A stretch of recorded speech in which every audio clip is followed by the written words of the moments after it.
कुछ लोग सोचते हैं कि सिर्फ केमिकल फर्टिलाइज़र डालने से ही प्लांट के ऊपर फ्लावरिंग्स आ जाते हैं, लेकिन कि सिर्फ फर्टिलाइज़र ही प्लांट के लिए काफ़ी नहीं है और बहुत सारी चीज़ें हैं जो प्लांट को फ्लावर्स पे ला सकती हैं।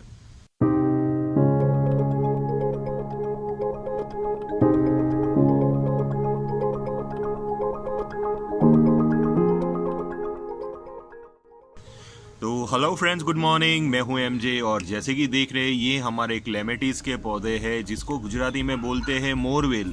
और ये जो प्लांट है अभी मुझे बहुत ही अच्छी फ्लावरिंग्स देता है। वैसे तो ये जो प्लांट है friends time to time regularly मुझे फ्लावरिंग्स देता ही रहता है, लेकिन बहुत सारे मेरे व्यूअर्स का ये मैसेज आता है कि सर आपके क्लेमेटिस फ्लावरिंग्स दे रहे हैं तो हमारे क्लेमेटिस फ्लावरिंग्स नहीं दे रहे, तो उसका रीज़न क्या है। तो सबसे पहली चीज़ फ्रेंड्स, ये जो क्लेमेटिस के पीछे मेरा जो एक्सपीरियंस बोल रहा है वो सारी चीज़ें मेरे एक्सपीरियंस के अकॉर्डिंग मैं आपके साथ शेयर करूंगा। तो चलिए फ्रेंड्स स्टार्ट करते हैं आज की वीडियो। तो सबसे पहली चीज़, क्लेमेटिस बहुत ही अच्छी फ्रेग्रेंस फैलाने वाला प्लांट होता है। जब इसके फ्लावर्स फ्रेंड्स एक बार आपके गार्डन में खिलते हैं तो पूरे गार्डन में अबाउट समझ लीजिए कि 20 फुट या तो 15-20 फुट के आसपास के एरिया में ये अपनी फ्रेग्रेंस फैलाता ही फैलाता है हवा के साथ। इतनी अच्छी इसकी फ्रेग्रेंस आती है। अब ये जो प्लांट है फ्रेंड्स, ये प्लांट के ऊपर फ्लावर्स नहीं आते, तो आज की वीडियो में मैं सिर्फ फ्लावर्स रिलेटेड ही बात करूंगा कि ये प्लांट के ऊपर आपके फ्लावर्स क्यों नहीं आते और ये जो प्लांट है ये किस हिसाब से हम इसको फ्लावर्स पे ला सकते हैं। तो सबसे पहली चीज़, जब आप क्लेमेटिस लगाओगे तो 6 से 7 महीने तक भूल जाइए कि आप अपने प्लांट के ऊपर से फ्लावर्स लोगे। ये मेरा पहला एक्सपीरियंस है जो मैं अभी आपके साथ शेयर कर रहा हूँ मेरे क्लेमेटिस से रिलेटेड। जब मैंने ये क्लेमेटिस का प्लांट लगाया था फ्रेंड्स, ये प्लांट मुझे मे बी 7 महीने 8 महीने तक इसने मुझे एक भी फ्लावर्स नहीं दिया था। और जब इसके ऊपर फ्लावर्स नहीं आते हैं तो हमें टेंशन नहीं लेना है, प्लांट को एक नॉर्मल प्लांट की तरह ट्रीट करना है, उसको ठीक से पानी देना है और प्लांट की ग्रोथ पे ध्यान देना है। अब ये जो प्लांट है फ्रेंड्स, ये प्लांट के पीछे मैंने कोई भी ज़्यादा फर्टिलाइज़र अप्लाई नहीं किया। ये मेरा सेकंड इम्पॉर्टेंट एक्सपीरियंस है ये प्लांट के पीछे जो अभी मैं आपके साथ शेयर कर रहा हूँ।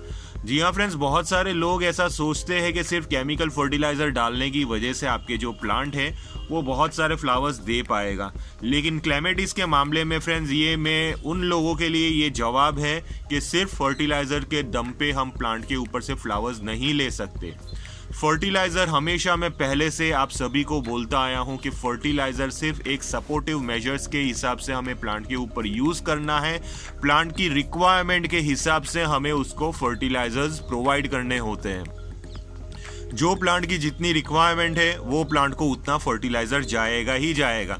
अगर आप जजमेंट ले लोगे एक ही प्लांट को देख के कि भाई एमजे ने इसने सारे फर्टिलाइज़र्स डाले हैं तो इतने सारे फर्टिलाइज़र्स प्लांट की ज़रूरत नहीं है, लेकिन अगर मैं रोज़ की बात करूं तो रोज़ ऐसा प्लांट है जिसको फर्टिलाइजर्स दुनिया भर के चाहिए।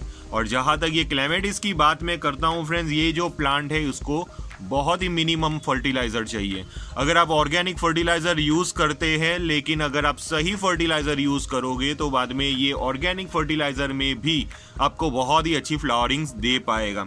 तो सबसे पहला पॉइंट फ्रेंड्स, हम ये डिस्कस करेंगे कि आपके क्लेमेटिस फ्लावर्स क्यों नहीं दे रहे हैं। देखिए, फर्टिलाइज़र में अगर आप अपने क्लेमेटिस के प्लांट की सॉइल के अंदर नाइट्रोजन बेस्ड फर्टिलाइज़र ज़्यादा अप्लाई करते हो तो बाद में ये जो प्लांट है आपको फ्लावरिंग्स नहीं देगा। सबसे पहली चीज़ है फ्रेंड्स, ये जो प्लांट है इसको कोई भी प्लांट हुआ उसको फ्लावरिंग्स लाने के लिए उसको बेसिकली फॉस्फोरस और पोटेशियम बेस्ड फर्टिलाइजर्स चाहिए। साथ में उसकी सॉइल के अंदर इनफ माइक्रोन्यूट्रिएंट्स मौजूद होने चाहिए जिसकी वजह से ये प्लांट आपको बहुत ही अच्छी फ्लावरिंग्स दे पाएगा। तो इसीलिए अगर आप काउडंग कॉम्पोस्ट यूज़ करते हो या तो लिक्विड फॉर्म में काउडंग यूज़ करते हो या तो वर्मी कॉम्पोस्ट लिक्विड यूज़ करते हो, उसके अलावा आप कोई भी दूसरा फर्टिलाइज़र यूज़ नहीं करते, तो बाद में ये जो प्लांट है आपको फ्लावरिंग्स नहीं दे पाएगा, क्योंकि डिपेंड करता है city to city wise, soil to soil wise. कुछ सॉयल में नाइट्रोजन की कंटेंट ज़्यादा होती है, कुछ सॉयल में नाइट्रोजन की कमी होती है।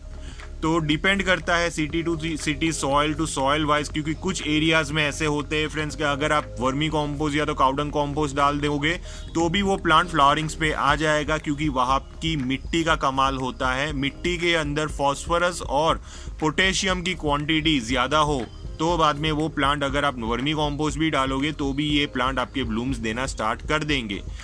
तो यहाँ पे एक चीज़ आप समझ जाइए कि अगर आपके जो प्लांट है, कोई भी प्लांट हो, अगर वो ग्रोथ करता रहता है, उसके ऊपर फ्लावरिंग्स नहीं आते हैं, तो एक चीज़ समझ जाइए कि आपके प्लांट की सॉइल के अंदर नाइट्रोजन बेस्ड फर्टिलाइजर्स यानी कि नाइट्रोजन बेस्ड न्यूट्रिशंस बहुत ज़्यादा है।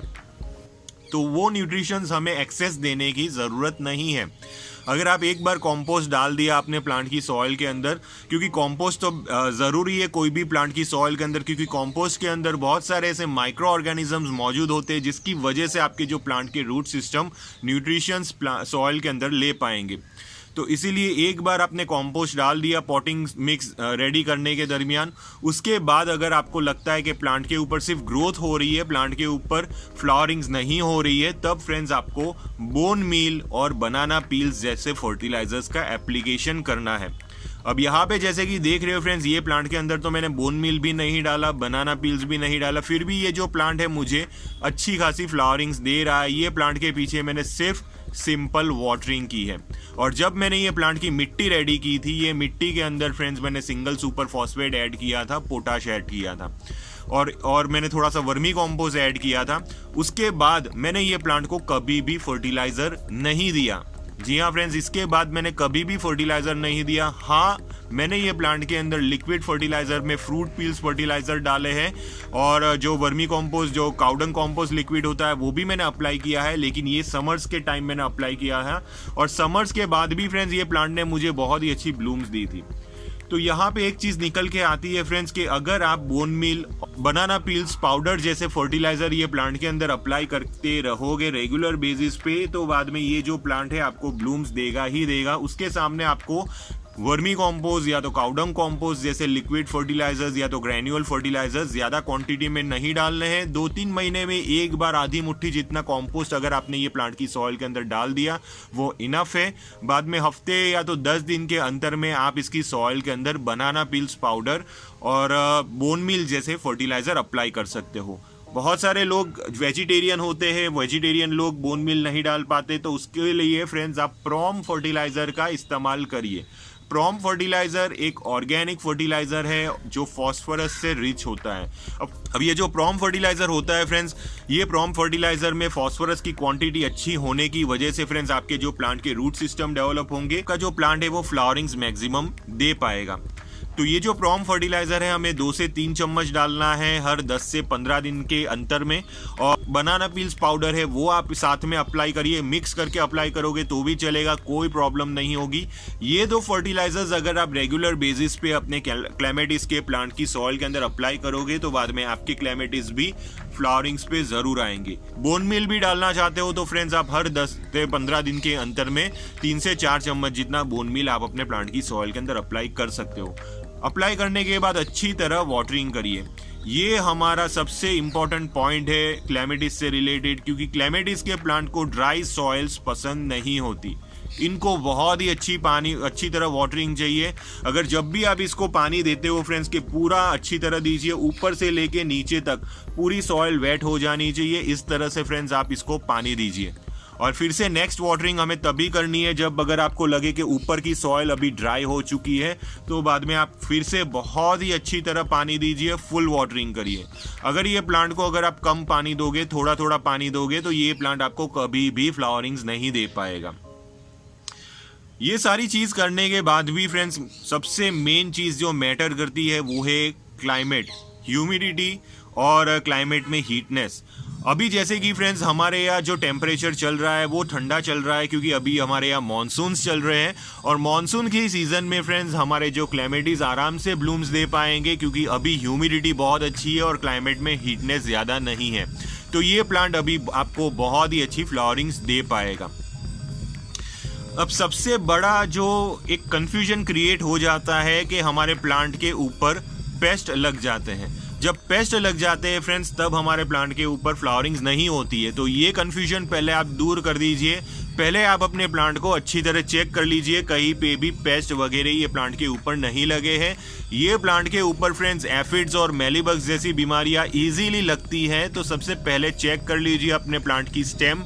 अगर आपके प्लांट की स्टेम पे कोई भी तरह के वाइट कलर के कीड़े चिपके नहीं हैं तो बाद में आप अपने प्लांट को फ्लावरिंग्स पे ला सकते हो। लेकिन अगर आपका जो प्लांट है इन्फेक्टेड है पेस्ट से तो बाद में आपको सबसे पहले पेस्टिसाइड का एप्लीकेशन करना होगा।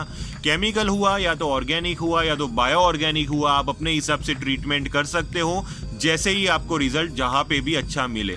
तो मैं हमेशा केमिकल इंसेक्टिसाइड स्प्रे कर देता हूँ अपने सारे प्लांट्स के ऊपर ताकि मेरे प्लांट हमेशा पेस्ट से फ्री रहते हैं। मेरी जो मैरीगोल्ड की वीडियो है उसके अंदर आप देख सकते हो कि मैंने बायो ऑर्गेनिक और केमिकल इंसेक्टिसाइड का कॉम्बिनेशन करके मैं अपने प्लांट के ऊपर स्प्रे करता हूँ, जिसकी वजह से ये मैरीगोल्ड जैसे जो सीरियसली पेस्ट से इन्फेक्टेड होने वाले प्लांट्स है वो भी बहुत ही अच्छी ग्रोथ करेंगे।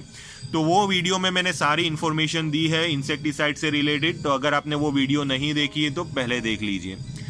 तो ये कुछ ऐसी बेसिक चीज़ें हैं फ्रेंड्स ये कैलेमिटीज से रिलेटेड। और दूसरी चीज़, एक बहुत लोगों में एक टाइप की ये मानसिकता फैल चुकी है कि अगर हमारे प्लांट फ्लावरिंग्स नहीं देते हैं तो हमें बस ट्रिम कर देना है प्लांट को तो प्लांट फ्लावरिंग्स दे सकते हैं। ये भी 100% फ्रेंड्स मैं सही नहीं बोलूँगा, क्योंकि ये जो प्लांट देख रहे हैं इसके ऊपर मैंने कभी ट्रिमिंग की ही नहीं है, लेकिन फिर भी ये प्लांट मुझे फ्लावरिंग्स दे रहा है। तो आप सोच सकते हो कि ट्रिमिंग, भले ही आपके प्लांट अगर बहुत ज़्यादा बुशी हो चुके हैं और एक स्टेज पे अगर आपने प्लांट को बुशी कर दिया है और बुशी करने के बाद फ्लावरिंग्स नहीं दे रहा है तो बाद में हल्का हल्का सा आप ट्रिमिंग कर सकते हो, उसमें कोई ज़्यादा दिक्कत वाली बात नहीं है। लेकिन ये 100% सॉल्यूशन नहीं है, तो इसके ऊपर ही सिर्फ डिपेंड मत रहिए, आपको दूसरी सारी चीज़ें भी फॉलो करनी होगी जिसकी वजह से आपके जो क्लेमेटिस है वो बहुत ही अच्छी ब्लूम्स कर पाएंगे।